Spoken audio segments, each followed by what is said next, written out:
दशकानुदशके शिवसेना अद्वैत किल्ला मानल्या जाणाऱ्या छत्रपती संभाजीनगरच्या राजकीय रणांगणावरती आज इतिहास घडतोय। एकेकाळी औरंगाबाद म्हणून ओळखल्या जाणाऱ्या या शहराने केवळ नाव बदललं नाही तर आपला कर्णधारही बदलण्याचा स्पष्ट संदेश दिला। फटाक्यांच्या आतिषबाजीत, ढोल ताशांच्या गजरात आणि भगव्या झेंड्याच्या साक्षीने मोठा भाऊ कोण या प्रश्नाचं उत्तर ठाम आज जनतेनं दिलं। निकालाच्या प्रत्येक फेरीसोबत एक चित्र अधिक ठळक होत गेलं।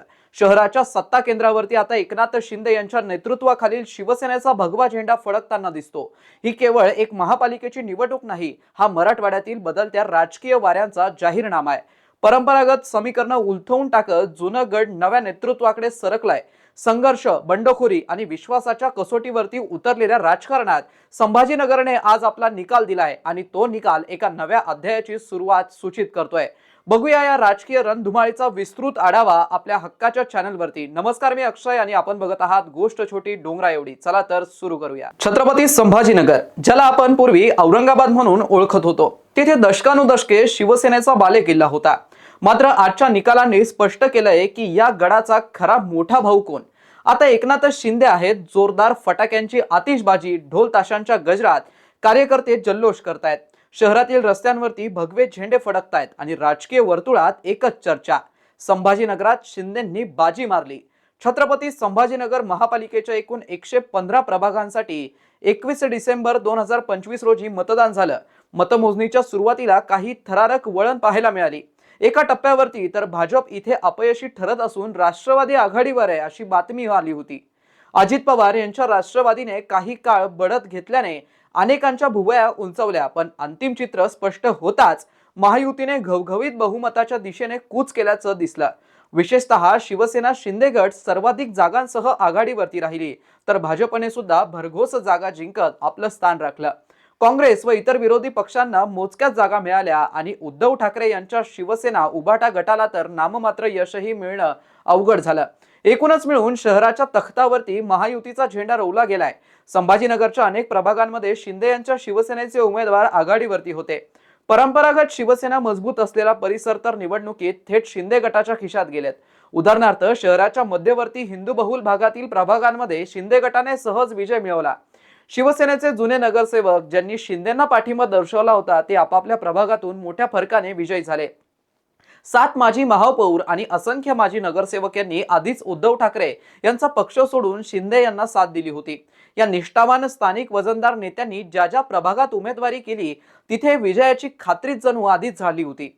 विशेष करून शहराच्या उत्तरेतील जुने भोकरदन रोड परिसर असो किंवा दक्षिणेतील उद्योगनगर भाग, सर्वच शिंदे गटाचे उमेदवार मोठ्या मतांनी आघाडीवर राहिल्याचा ट्रेंड दिसला। काही ठिकाणी राष्ट्रवादी अजित पवार आणि भाजपचे उमेदवार मित्रपक्ष असूनही स्पर्धेत होते, पण मतदारांनी बहुतेक ठिकाणी शिंदे गटालाच पसंती दिली। प्रभाग क्रमांक 4 चेतनानगर, प्रभाग क्रमांक 5 वानखेडे नगर अशा अनेक वॉर्डात शिंदे गटाच्या प्रचारात उत्साह ओसंडून वाहत होता। तिथूनही विजयाचे पताकाच फडकल्या। शिंदे यांच्या जिल्हाध्यक्ष राजेंद्र जंजाळ यांनी निवडणुकीआधीच भाकीत केलं होतं की महापालिका निवडणुका आत्ताच झाल्या तरी आम्ही 115 पैकी 90 जागा जिंकू शकतो। त्यांच्या दाव्याला पुष्टी देणाऱ्या स्वरूपाचे निकाल आता हाती आलेत। शहरातील जवळपास प्रत्येक प्रभागात शक्तिशाली उमेदवार उभे करून शिंदे गटाने प्रभावी मुसंडी मारली आहे।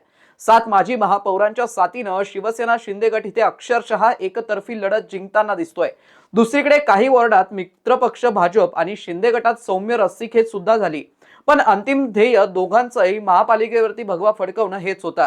संभाजीनगर महापालिका ही फक्त एक शहराची निवडणूक नाही, तर ती मराठवाड्यातील राजकीय वारे कोणाच्या बाजूने आहेत याचा सूचक इशारा आहे। औरंगाबाद सारख्या ऐतिहासिक शिवसेना गडीचं नाव बदलून छत्रपती संभाजीनगर करण्यात आलं आणि आता राजकीय नकाशाही बदललेला आहे। एकनाथ शिंदेंनी 2022 साली बंड करत सत्ता हस्तगत केल्यावरती अनेकांनी प्रश्न उठवला होता की मराठवाड्यात ठाकरेंचा वारसा संपेल का? आजच्या निकालांनी या प्रश्नाचं उत्तर दिलंय। शिवसेनेने मराठवाड्यात आपली मजबूत पाळंमुळं निर्माण केली आहेत। मागील वर्षी झालेल्या विधानसभा निवडणुकीत शिंदे गटानं मराठवाड्यात तब्बल 13 आमदार निवडून आणले होते आणि औरंगाबाद लोकसभा मतदारसंघात महायुतीकडून शिंदे गटाचे संदीपान भुमरे विजयी झाले होते। या यशाने शिंदे गटाला प्रचंड आत्मविश्वास मिळाला होता की आता महापालिका ही पुन्हा आपल्या ताब्यात येईल। उदाहरणार्थ, वैजापूर, गंगापूर सारख्या ग्रामीण भागातील नगर परिषदांपासून ते छत्रपती संभाजीनगर शहराच्या शहरी प्रभागांपर्यंत सर्वच शिंदेंचीच लहर पाहायला मिळाली। या निकालांनी एकनाथ शिंदेंच्या मराठवाड्यातील दबदबा अधिक दृढ झालाय। बाळासाहेब ठाकरे यांच्या काळापासून शिवसेनेची मते जी निष्ठेने शिवबंधनात अडकली होती ती विभाजनानंतर कुणाच्या बाजूने जातील हा प्रश्न होता.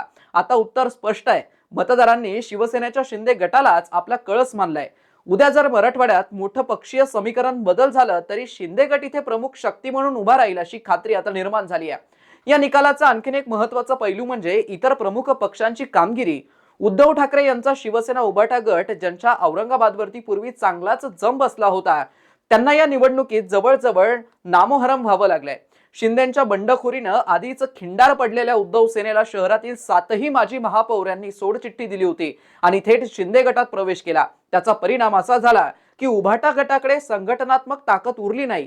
घरात बसलेल्या लोकांना जनता घरातच बसवलं असा चिमटा काढत शिंदेंनी उद्धव ठाकरेंना टोला लगावला. म्हणजे ज्यांनी मैदानात उतरून संघर्ष केला नाही त्यांना मतदारांनी साफ नाकारलं. हा या पराभवातून निघणारा मोठा धडा आहे. दुसरीकडे भाजप हा शिंदे यांच्या महायुतीतला मोठा भागीदार असला तरी संभाजीनगरच्या स्थानिक राजकारणात भाजपला इथे स्वतःची स्वतंत्र ताकद सिद्ध करावी लागणार आहे. प्रारंभीच्या फेरीत काही ठिकाणी भाजप पिछाडीवरती असून सहयोगी पक्ष पुढे असल्याचं चित्र दिसत होतं. राज्यभर पाहता नगर परिषद निकालात काँग्रेसनं थोडी सुधारणा केली असती तरी संभाजीनगरात मात्र त्यांना फारशी चमक दाखवता आली नाहीये. काही प्रभागात काँग्रेसचे उमेदवार लढत देऊ शकले इतकंच शरद पवारांच्या राष्ट्रवादीने देखील इथे स्वतंत्र बळ कमी पडल्याचं फारसा ठसा उमटवला नाहीये. अगदी त्यांचे कट्टर समर्थक मतदारसंघ यावेळी विभक्त झालेल्या शिवसेना गटांमध्ये आणि भाजपमध्ये विभागले गेले. हे वेगळं सांगण्याची गरज नाहीये कारण अजित पवार गटाला भाजप शिवसेना युतीसह लढत असल्याने काही फायदा हा नक्कीच मिळालाय.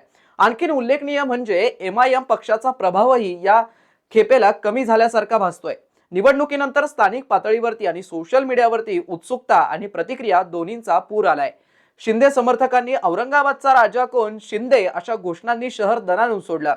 ट्विटरवरती एक्सवरती शिंदे संभाजीनगर ट्रेंड होताना दिसला.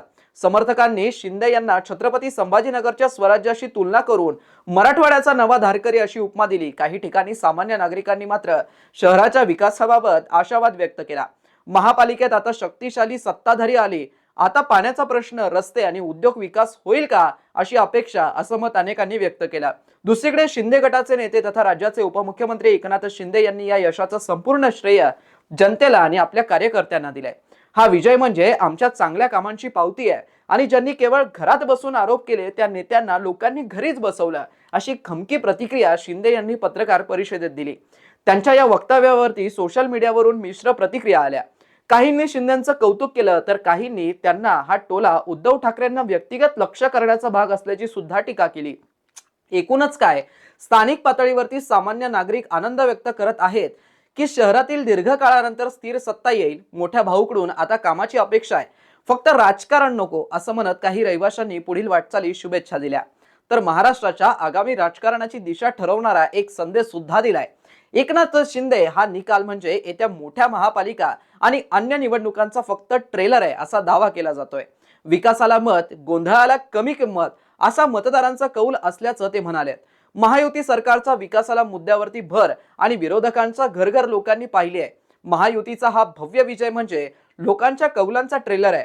या निकालाने काही गोष्टी अक्षरशः ठळक करून दिल्या की शिवसेना शिंदे गट हा आता राज्यात भाजप खालोखाल दुसऱ्या क्रमांकाचा प्रभावी पक्ष ठरतोय.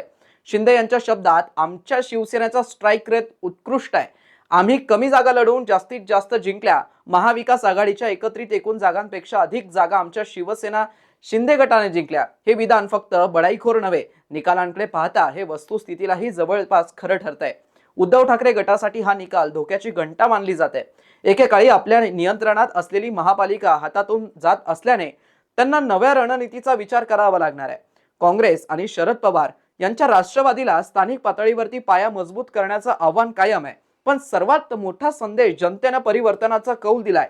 मतदारांनी फक्त चेहरे बघून नाही तर विकासाच्या आश्वासनांना मत दिल्याचं सत्ताधारी म्हणतात.